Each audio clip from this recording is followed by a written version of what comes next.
Gerard from the Element Wealth Studio. We are honored to be joined by Senator Roger Wicker. Senator Wicker, how are you doing? I'm doing great. We didn't do a voice test. Can you hear me?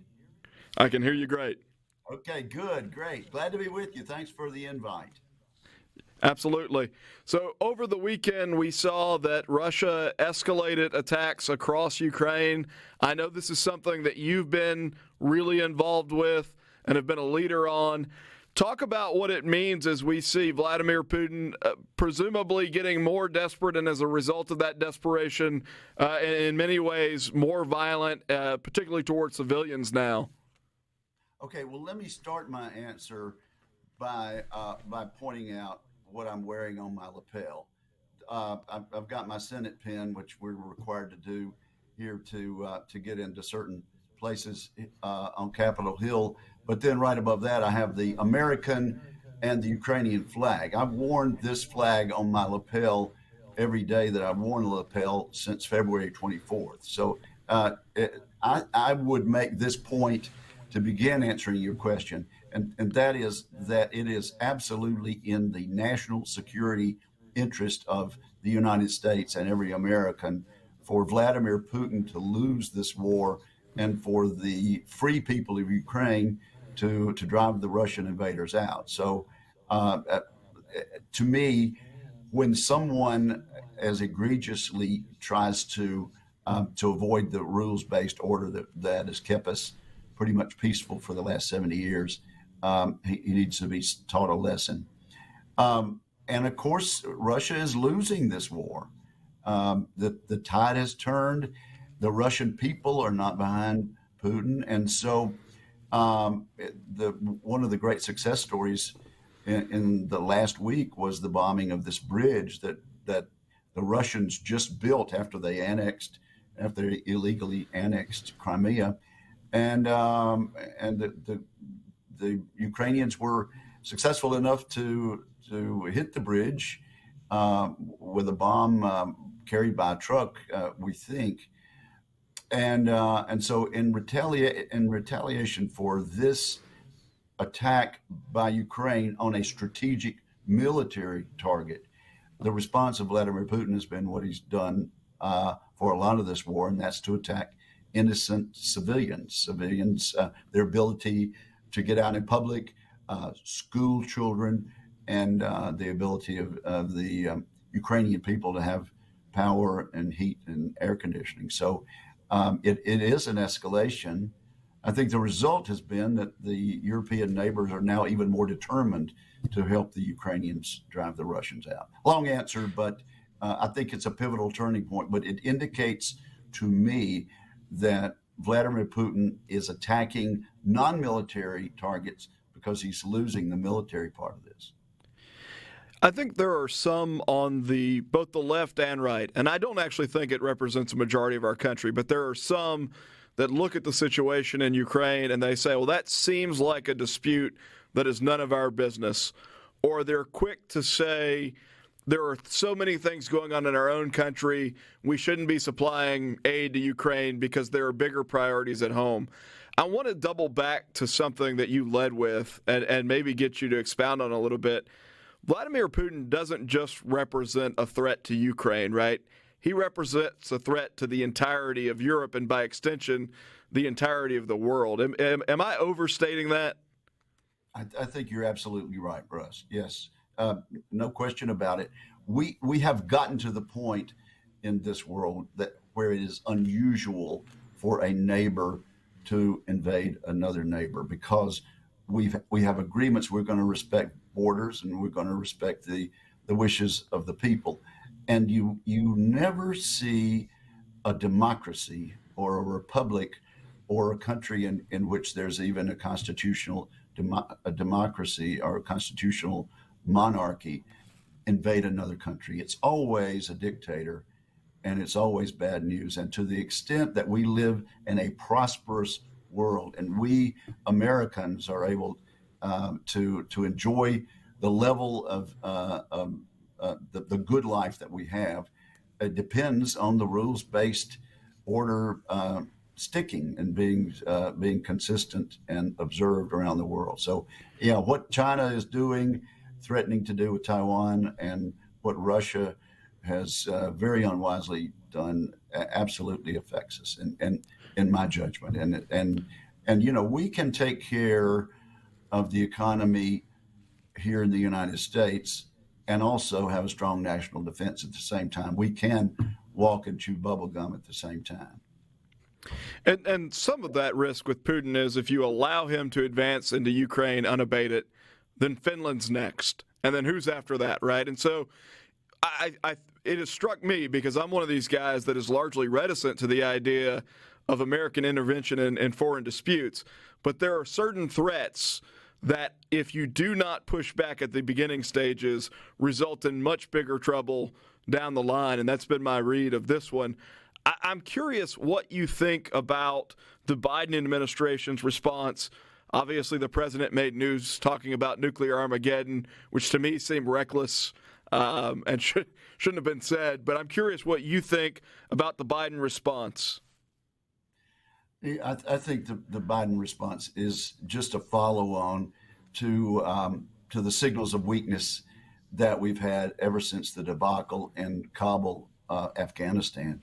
There were two schools of thought about whether we could stay there and keep a lid on things with a small NATO force, or whether we should pull out. And people of goodwill were divided on that. But the way we got out, and the way the president really ignored what we now know was the advice of almost all of his generals and admirals and DOD officials, sent a clear signal of weakness.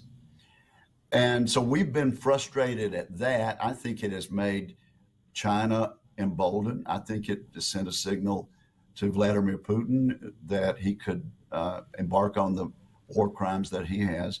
And so the sort of offhand remark at a fancy party about nuclear Armageddon that the president made was absolutely ill-advised. And it's the sort of thing we've seen time and time again with statements by our commander-in-chief having to be walked back, not the next day, but an hour later by the staff, who realize how dangerous those remarks are. We are mindful that Russia has tactical nukes and that they have strategic nukes. And believe you me, we have looked at this possibility. But what you don't do is say, "Oh my goodness, this is Armageddon at the end of the world," and we are quaking in our boots about that. And to me, that's what that statement did. Yeah, that certainly doesn't inspire confidence as you face what is a significant challenge and a real threat. But you expect a different level of confidence-inspiring rhetoric to come out of the highest office in the country versus panicking people about the potential of nuclear engagement. It strikes me that that's happened also in the context of Taiwan, where he's made statements that have been walked back. And you alluded to the conflict with China and Taiwan potentially sort of brewing here. Walk us through, if you will, because I'm sure a lot of people in the listening audience aren't as familiar with that conflict. China obviously, I guess, claims that Taiwan is its sovereign territory, but what has brought that to the forefront in recent months? Well, what's brought it to the forefront is that the president of Communist China, this President Xi, spelled Xi, is more and more aggressive. And he's been building up his defenses, and the country's not that prosperous like we thought they were going to be, but they certainly are spending their resources on the Navy and other armaments, but particularly trying to dominate the Pacific. They believe in the one China policy, which the United Nations and the United States have given lip service to. Because we don't want to create a disturbance needlessly, but clearly it's also our view in the Taiwan Relations Act that Taiwan makes its own decisions that they are an independent unit out there, and that they are a democracy.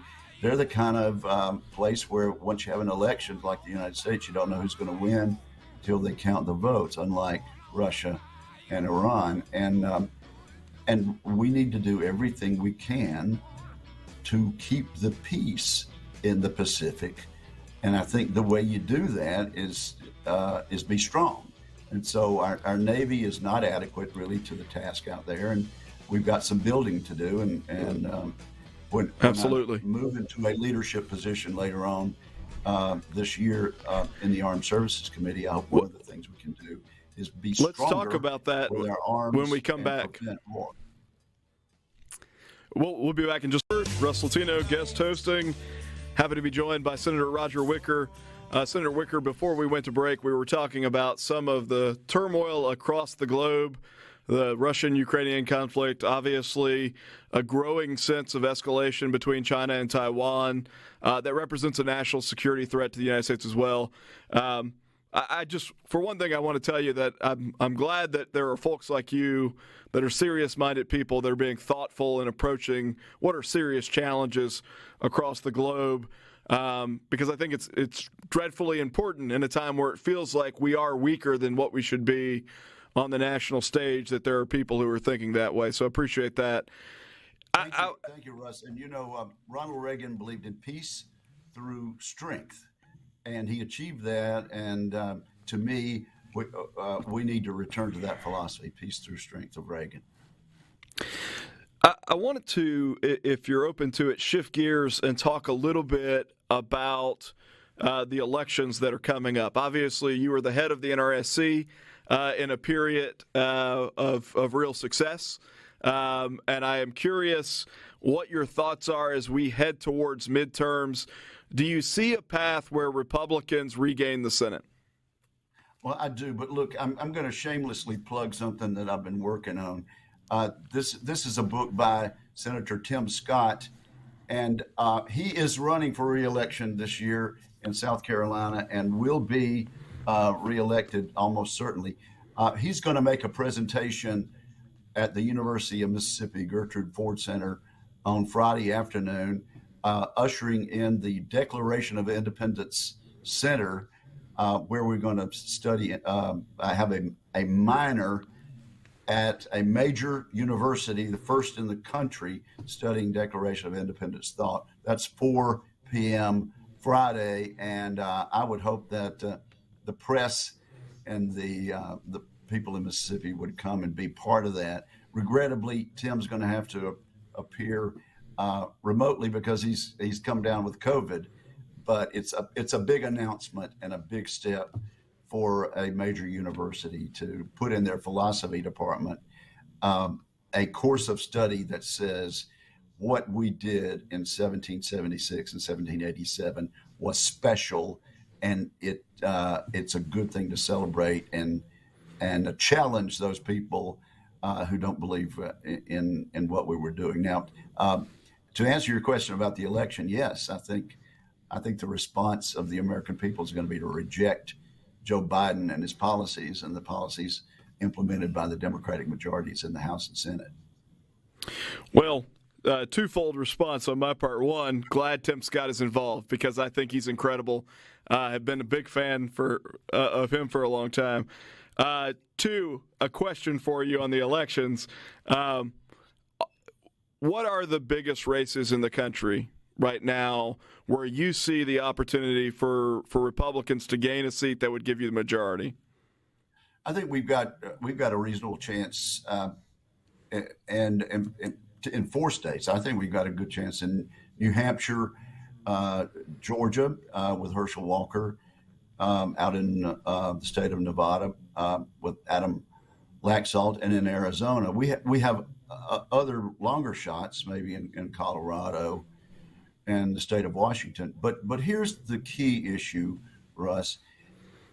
Almost every decision that President Biden has made has resulted in the shape we're in. I mean, he went on the attack against domestic oil and gas from day one with his regulatory policy. And so is it any wonder that gas prices are above $3 again in the state of Mississippi? They're above $6 out in California. He was warned by President Obama's economic advisor, Larry Summers, not to do this expensive stimulus package. It would cause inflation. They went ahead and did it anyway, passed it on a strict partisan basis. So that's why we have the inflation, and not to mention the weakness that I've already talked about in foreign policy and on the border. Again, even during the campaign, candidate Biden said we're going to open the border. I mean, he could not have made a clearer statement. So all four of those issues, I think, are the issues that are top of mind for the American voter.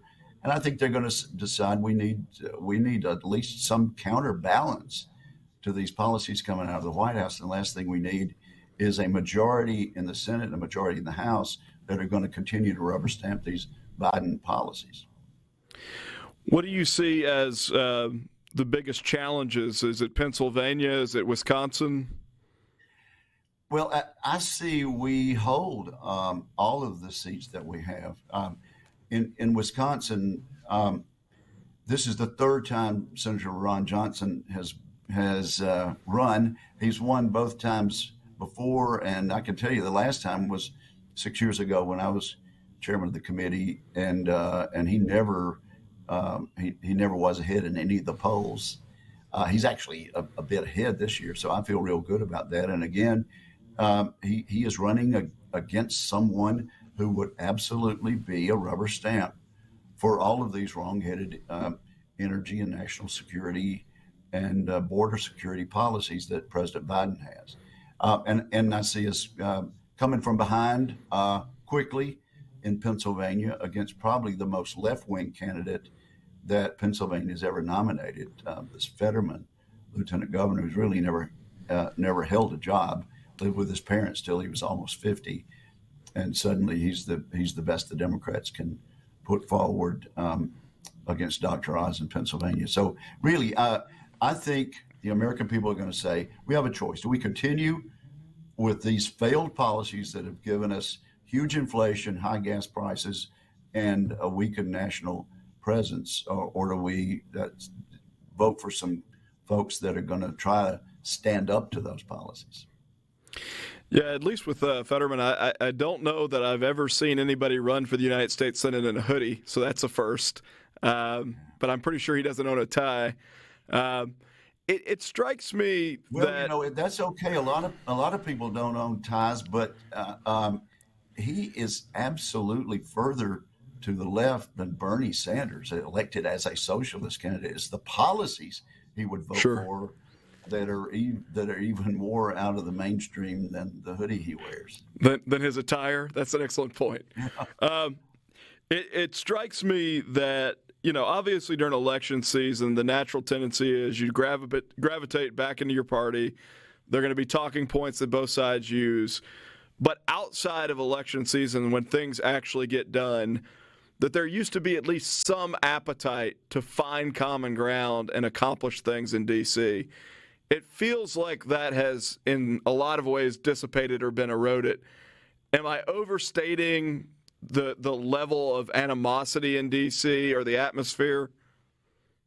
Well, it's pretty bad. I will say this. After the election, I'm going to move into a leadership position on the Armed Services Committee. I'll be chairman if the Republicans retake the majority, and I'll be the ranking Republican if not. On that committee, I will say that our current chairman, Senator Jack Reed, a Democrat of Rhode Island, and Senator Inhofe, the Republican from Oklahoma, have worked together. And you'd be surprised how much progress we've been able to make in that regard, increasing the military budget from what President Biden has suggested, a substantial investment in again, Reagan-like peace through strength. So if you want to be encouraged about one thing, it would be that maybe that's a special issue where we've come to some consensus. I'm curious, as you look at the landscape over the next couple of years, obviously we've got foreign conflicts, we've got questions about inflation. If you wanted to give people hope, not about Washington, D.C., but about the future of this country, what would you say to them? Well, the real hope is that we can carry on for the next 2 years under the Biden and Harris administration. They're still going to be in charge of the bureaucracy, which, as you know, makes a lot of the decisions. But to the extent over the next 2 years that we can absolutely block the stimulus bills and keep taxes from going up, a majority in the House and a majority in the U.S. Senate will absolutely prevent any further tax hikes. And we know President Biden would like to do that. If the Democrats win the House and Senate, we're going to have another big tax bite and a further chipping away of the Trump tax cuts of 2017, which I think is probably the best thing I voted for in recent years. Because it ushered in an era of growth and job creation, took the burden off job creators, and gave them a little more flexibility to create more American jobs. Thank you. We've been joined by Senator Roger Wicker. Thank you for your time, sir. Thank you for your service right now.